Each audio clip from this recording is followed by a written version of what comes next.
अरविंद केजरीवाल जो हैं ये बिना कुर्सी के रह नहीं सकते इस समय। मतलब बिन जल मछली वाली हालत है इनकी। इनको जो सिक्योरिटी में रहने की, बड़े बड़े बंगलों में रहने की, जो इन्होंने ऐशोआराम की, आज शीश महल में, ताजमहल में रहने की जो इनकी आदत बन चुकी है, ये अब काफी दिनों से चुप हैं।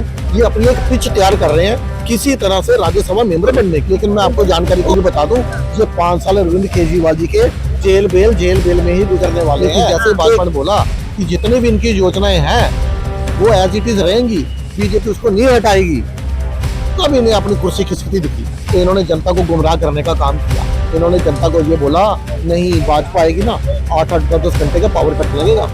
नमस्कार दर्शकों, बहुत बहुत स्वागत है आपका न्यूज़ सबके साथ। मैं हूं सवेरा छाबड़ा और इस वक्त मैं मौजूद हूं देश की राजधानी दिल्ली में भाजपा की सरकार बनती है और जैसे ही ये सरकार बनती है तुरंत बाद पूर्व मुख्यमंत्री अरविंद केजरीवाल की मुश्किलें बढ़ती हुई नजर आ रही है। विधानसभा सत्र चल रहा है और लगातार जो सीएजी रिपोर्ट है वो सामने आ रही है। दिल्ली की जनता उसे कैसे देखती है, क्योंकि एक के बाद जो घोटाले बीजेपी सरकार कह रही थी अरविंद केजरीवाल ने किया है वो कहीं ना कहीं साबित होते हुए नजर आ रहे हैं। कैसे देखते हैं इसे? बिल्कुल ठीक है। देखो, ये सीएजी जो है इसी रिपोर्ट के बेसिस पर ही तो अरविंद केजरीवाल जो है वो दिवंगत हमारी जो शीला दीक्षित सीएम रही है उनके ऊपर इसी सीएजी की रिपोर्ट के आधार पर ही तो आरोप लगाते थे। इसी सीएजी की रिपोर्ट के ऊपर देश में बड़ी बड़ी सरकारें गिरी। यूपीए के टाइम पे जो 2G, जो स्पेक्ट्रम, कोयला घोटाला जिसकी बात करते थे, इसी सीएजी की रिपोर्ट पे बेसिस पे करते थे। जो चारा इन्होंने खाया था अपना लालू जी ने, वो यही चारा घोटाला भी सीएजी रिपोर्ट के वजह से ही सामने आ पाया था।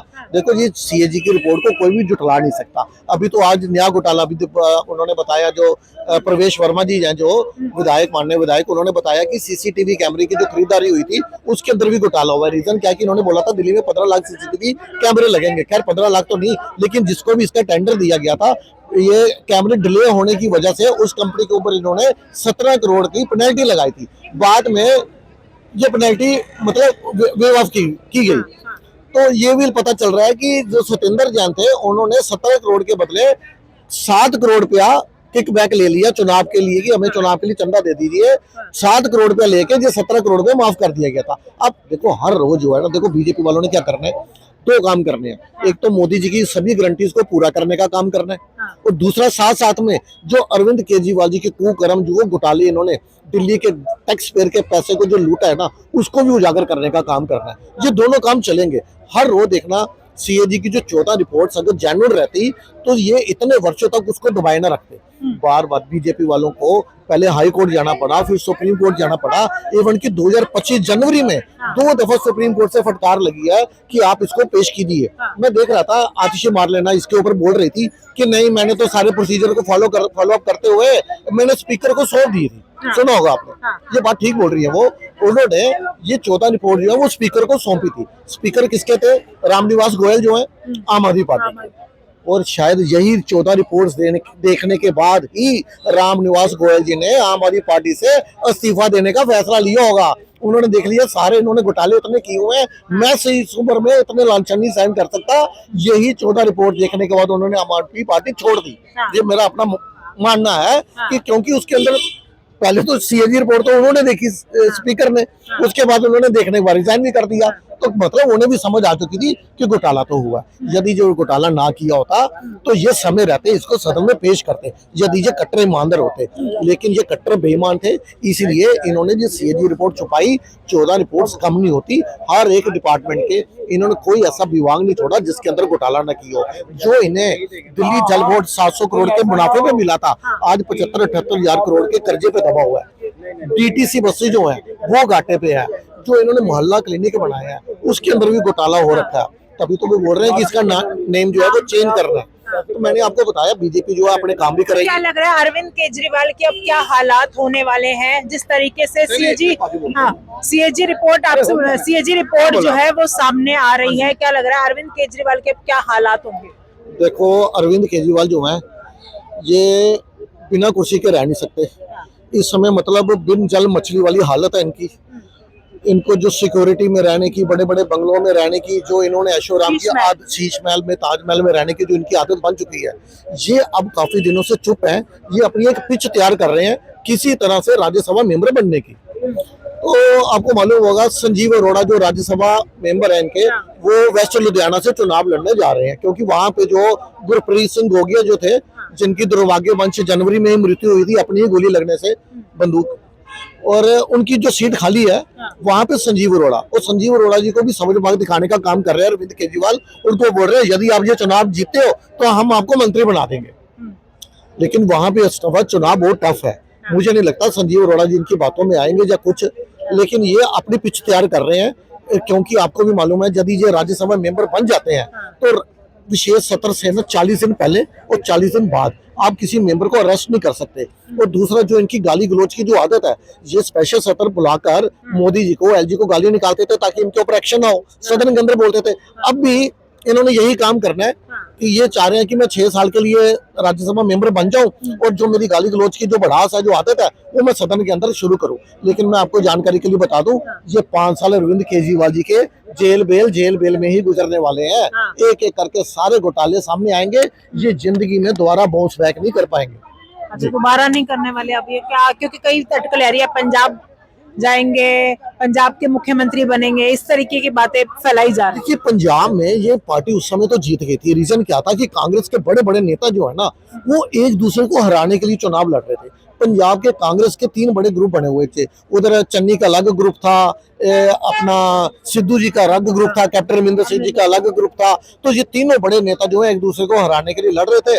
उसका फायदा जो है ये बाहरी व्यक्ति जो है केजरीवाल जो है इन्होंने उठा लिया। उस समय हवा में बन गए थे। लेकिन आज अगर पंजाब में भी चुनाव हो जाए तो दिल्ली में 22 सीटें मिली है, वहां 2 भी मिलना मुश्किल है। 2 भी मिलना मुश्किल है।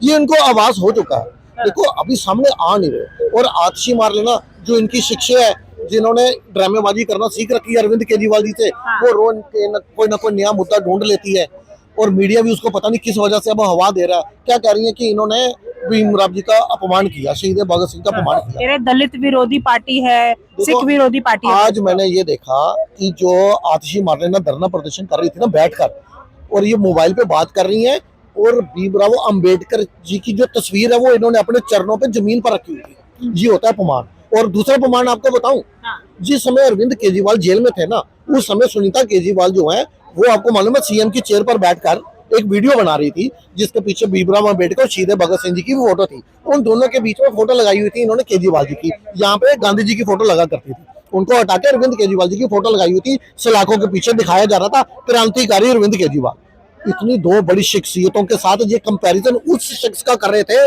जिसकी बार बार शराब घोटाले के चक्कर में lower court, high court, supreme court से जमानत खारिज हो रही थी, जिसका मतलब सुप्रीम कोर्ट मेन किंगपिन बता रही थी।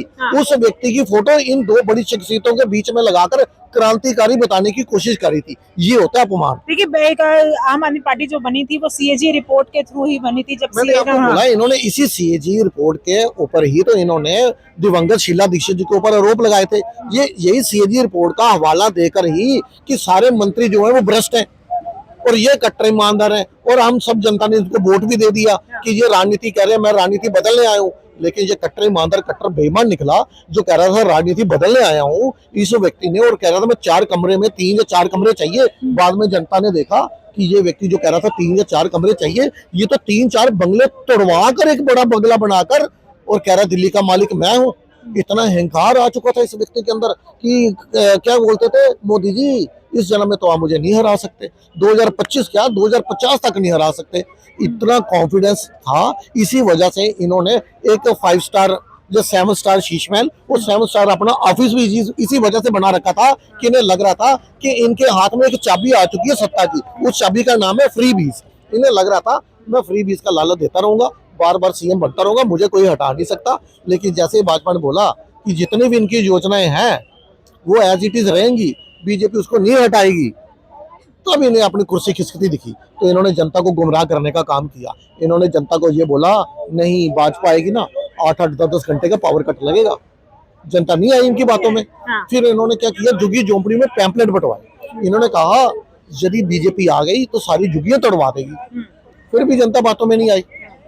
फिर इन्होंने हर रोज एक नया शगुफा छोड़ा। आपने देखा पंडितों को भी देंगे सैलरी, महिला सम्मान, बुजुर्गों की, दलित छात्रों की, जाटों की, ऑटो ड्राइवर्स की। कुछ नहीं बना। फिर इन्होंने लास्ट में एक ऐसा आरोप लगा दिया जो भारत के इतिहास में पहली बार किसी मुख्यमंत्री ने दूसरे मुख्यमंत्री पर लगाया हो। इन्होंने कहा हरियाणा के मुख्यमंत्री ने यमुना में जहर घोल दिया, दिल्ली वासियों को मारने की षड्यंत्र रचा है। हाँ। उससे भी काम नहीं बना। देखो जनता समझ चुकी थी ये व्यक्ति सदी का सबसे बड़ा राजनीतिक नटवरलाल है। हाँ।